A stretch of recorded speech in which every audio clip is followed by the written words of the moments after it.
Hello दोस्तों, राम राम। कैसे हैं आप लोग? आशा करती हूँ कि अच्छे होंगे, बढ़िया होंगे। तो आज मैं ब्लॉग वीडियो नहीं बनाऊंगी। तो आज मैं एक बात पे चर्चा करूंगी। आजकल के लोग हैं, इतना दहेज के लिए मर रहे हैं, इतना दहेज के लिए मर रहे हैं कि पूछो मत। अगर जो लड़कियां आ रही हैं दहेज लेकर, तो घर में आ रही हैं तो कोई इज्जत नहीं कर रही हैं। पहला नंबर सवाल। आज जो लड़कियां अगर दहेज लेकर नहीं आ रही हैं तो वो इज्जत कर रही हैं, पर उनके घर वाले नहीं इज्जत कर रहे हैं। क्यों?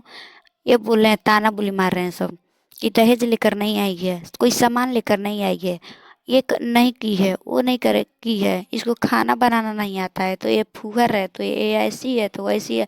ऐसे लोग लगा रहे हैं। तो दोस्तों, आप लोग हमारे बात से सहमत हैं तो हमारे चैनल को सब्सक्राइब कीजिएगा, साथ ही साथ लाइक कमेंट करना मत भूलिए। क्योंकि आप लोग अगर ऐसा कर रहे हैं तो भाई आज से आप लोग भी सुधर जाएं और सुधर जाइए।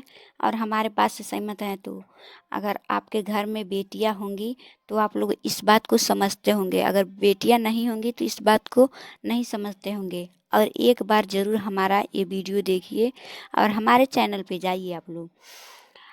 और बच्चे भी हो रहे हैं तो उसमें 16-22 कर रही हैं, लड़की हो रही हैं सो तो देखिए, लड़कियां हो रही हैं तो अपने तो हाथ में है नहीं कि अपने हाथ में है कि हम लड़का हो खा लें। तो दोस्तों, इस पे कुछ नहीं कहिए, क्योंकि लड़कियां घर की लक्ष्मी होती हैं। लक्ष्मी है तभी तो इतना संसार बढ़ा है।